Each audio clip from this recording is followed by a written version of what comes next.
కర్నూలు జిల్లాలో వి కావేరి ట్రావెల్స్ ప్రమాద ఘటనలో 19 మంది సజీవ దహనమైన కేసులో ఏటూగా ఉన్న వినోద్ కుమార్కు కర్నూలు జిల్లా కోర్టు స్వల్ప ఊరట కల్పించింది. అసలు కోర్టులో ఏం జరిగింది, మనతో మాట్లాడడానికి న్యాయవాది నాగలక్ష్మీదేవి మేడం మనతో ఉన్నారు. మేడం నమస్తే, చెప్పండి ఈరోజు కోర్టులో ఈ కేసు సంబంధించి ఎలా హియరింగ్ జరిగింది? ఈ కేసులో మొదటి ముద్దాయి A1 డ్రైవర్ లక్ష్మయ్య అనే వ్యక్తిని ఆల్రెడీ పోలీస్ వారు వాళ్ళ ఇన్వెస్టిగేషన్లో భాగంగా అరెస్ట్ చేసి 28 అక్టోబర్ 2025న ప్రొడ్యూస్ చేయడం జరిగింది జడ్జి గారి దగ్గర. ఆయనని రిమాండ్ పంపించడం జరిగింది. మళ్ళీ ఈరోజు ఓనర్ని, కావేరీ బస్ ఓనర్ని పోలీస్ వారు కోర్టుకి రిమాండ్ నిమిత్తం తీసుకురావడం జరిగింది. అయితే రిమాండ్ వాళ్ళు కోర్టు వారి ముందు ప్రొడ్యూస్ చేసే సమయానికి మరి మేము ఆయన తరఫున వారికి ఆ సెక్షన్స్ వర్తించమని చెప్పేసి మేము రిమాండ్ రిజెక్ట్ చేయమని కోరుతూ కోర్టులో పిటిషన్ దాఖలు చేయడం జరిగింది. మరి ఇరుపక్షాల వారి వాదనలు విన్న తర్వాత కోర్టు వారు ఈ పోలీస్ వారు కోరినటువంటి రిమాండ్ పిటిషన్ ఏదైతే రిమాండ్ పంపించమని వారు పిటిషన్ దాఖలు చేశారో దాన్ని రిజెక్ట్ చేయడం జరిగింది. ఈ 19 మంది సజీవ దహనమైన కుటుంబాలకు నిజంగా న్యాయం జరుగుతుందంటారా? అసలు ఈరోజు ఇచ్చిన జడ్జిమెంట్లోనే ప్రభుత్వం చాలా ఈ కేసును తేలికగా తీసుకుంది అని బయట విమర్శలు వస్తూ ఉన్నాయి. ఇది ఖండించాల్సిన విషయము. ఎందుకంటే ఇది అనుకోకుండా జరిగినటువంటి ఒక దుస్సంఘటన. ఇది ఒక డ్రైవర్కి కావచ్చు, ఒక ఓనర్కి కావచ్చు, దాని మీద ఇది జరుగుతుంది అనే ఒక ఆలోచన కానీ లేకపోతే ఒక ఊహ కానీ ఎటువంటి పరిస్థితుల్లో కూడా వారికి లేదు. అనుకోకుండా చెప్పాలంటే ఈ యాక్సిడెంట్ జరగడానికి కారణము ర్యాష్ అండ్ నెగ్లిజెంట్ డ్రైవింగ్ వలన, ఒక motor cycle rider rash and negligent driving వలన మోటార్ సైకిల్ రోడ్డు మీదకి స్కాటర్ అయిపోయి అది బస్ కిందకి వెళ్ళడం జరిగింది. ఆ డ్రైవర్ యొక్క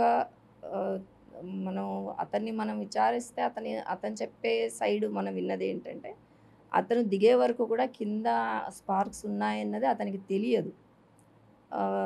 అదేదో ఆబ్జెక్ట్ కింద బస్ కింద స్ట్రక్ అయింది, ఆ ఆబ్జెక్ట్ని తీయాలి అనే ఒక ఉద్దేశంతోనే ఆయన బస్ దిగడం జరిగింది. ఇంకొక స్పేర్ డ్రైవర్, క్యాబిన్లో పడుకున్న స్పేర్ డ్రైవర్ని ఆయన అప్రమత్తం చేసుకుని ఆబ్జెక్ట్ తీయాలి అనుకున్నారు. అప్పుడు వాళ్ళు కిందికి పోయిన తర్వాతనే ఆ స్పార్క్స్ గమనించడం జరిగింది. ఈ లోపల అది వాళ్ళు దాన్ని ఆపే ప్రయత్నంలోనే ఇమ్మీడియట్గా స్పర్ ఆఫ్ ద మూమెంట్ అనుకోకుండా అవి మంటలు ఉధృతంగా చెలరేగడము. అయినప్పటికీ కూడా వాళ్ళు జాకీ రాడ్స్ తీసుకొని అద్దాలు కూడా ఇద్దరు డ్రైవర్లు కలిసి పగలగొట్టి ఆ మిగతా వాళ్ళ ప్రాణాలను కూడా సేవ్ చేసే దిశలో వాళ్ళ వంతు ప్రయత్నం వాళ్ళు చేశారు. కాకపోతే అసలు విషయాలు వాళ్ళు భయం వలన అక్కడ నుంచి ఆ మాబ్ అంతా అక్కడ గ్యాదర్ అయ్యేసరికి అక్కడ నుంచి వెళ్ళిపోవడం వలన వాస్తవాలు అనేవి మరుగున పడిండొచ్చు. బట్ అంతమందిని సేవ్ కావడానికి కారణం కూడా వారు జాకీ రాడ్ తీసుకుని అద్దాలు పగలగొట్టినందువల్లనే మిగతా వాళ్ళు కూడా వాళ్ళ ప్రాణాలతో బయటపడగలిగినారు. తర్వాత వాళ్ళే 100కి 108కి కూడా వాళ్ళు ఫోన్ చేయడం జరిగింది. సుమీద దాదాపు 16 చలాన్లు యాక్చువల్లీ కేంద్రపాలిత ప్రాంతంలో వెహికల్ని కొన్నారు. ఎందుకంటే అక్కడ ఎలాంటి ట్యాక్సెస్ ఉండవు. ఒడిశాలో రిజిస్ట్రేషన్ చేసుకొని ఈ విధంగా చేస్తూ ఉన్నారు. యాక్చువల్లీ అదంతా కూడా సిట్టింగ్ కెపాసిటీ, బట్ స్లీపర్గా నడుస్తూ ఉంది. 16 చలాన్లు ఉన్నప్పటికీ అధికారులకు ఎక్కడ కనిపించలేదా? అసలు ఎందుకు ఈ కావేరీ ట్రావెల్స్ను కాపాడాలనేటటువంటి ఉద్దేశంతోనే అధికారులంతా చేస్తున్నారనేది ఒక విమర్శ. దీంట్లో ఏమాత్రం నాకు నిజం కనిపించట్లేదు. ఎందుకంటే యూనియన్ మనకు central government act, motor vehicle act అనేది central government act. So all over ఇండియాలో ఏ వెహికల్ అయినా ఎక్కడైనా రిజిస్ట్రేషన్ చేసుకోవచ్చు, ఎక్కడి నుంచైనా మనం ట్యాక్స్ పే చేయొచ్చు, దానికి ఎటువంటి నిబంధనలు లేవు. బట్ యాజ్ ఫర్ యాజ్ ఈ వెహికల్కి అయితే మాత్రం ఆల్ ఇండియా పర్మిట్ ఉంది, రిజిస్ట్రేషన్, ట్యాక్స్ కట్టడము అన్నీ కూడా ప్రాపర్గా అవన్నీ కట్టడం జరిగింది. ఏదైతే ఇప్పుడు వాళ్ళు కన్వర్ట్ చేస్తారంటున్నారో దానికి కూడా అన్ని రిజిస్ట్రేషన్స్ ఉన్నాయి, అన్ని డాక్యుమెంట్స్ కూడా ప్రాపర్గానే ఉన్నాయి. ఇది అనుకోకుండా జరిగిన సంఘటన. ఇప్పటికి వాళ్ళు చాలా సంవత్సరాల నుంచి ఆ ట్రావెల్స్ నడుపుతున్నారు, కానీ ఎప్పుడు కూడా వాళ్ళ యొక్క ఫర్మ్కి ఎటువంటి రిమార్క్స్ లేవు. ఈవెన్ డ్రైవర్ కూడా సిన్స్ 35 ఇయర్స్ ఆ ప్రొఫెషన్లో ఉన్నాడు. ఆయన ట్రైన్డ్ డ్రైవరు 30 ఇయర్స్ నుంచి ఉన్నాడు. కానీ ఆయన మీద కూడా ఎప్పుడు కూడా ఒక చిన్న యాక్సిడెంట్ కానీ ర్యాష్ అండ్ నెగ్లిజెంట్ డ్రైవింగ్ చేసినాడన్న ఒక రిమార్క్ కానీ ఒక కేసు కానీ ఆయన మీద కూడా లేవు.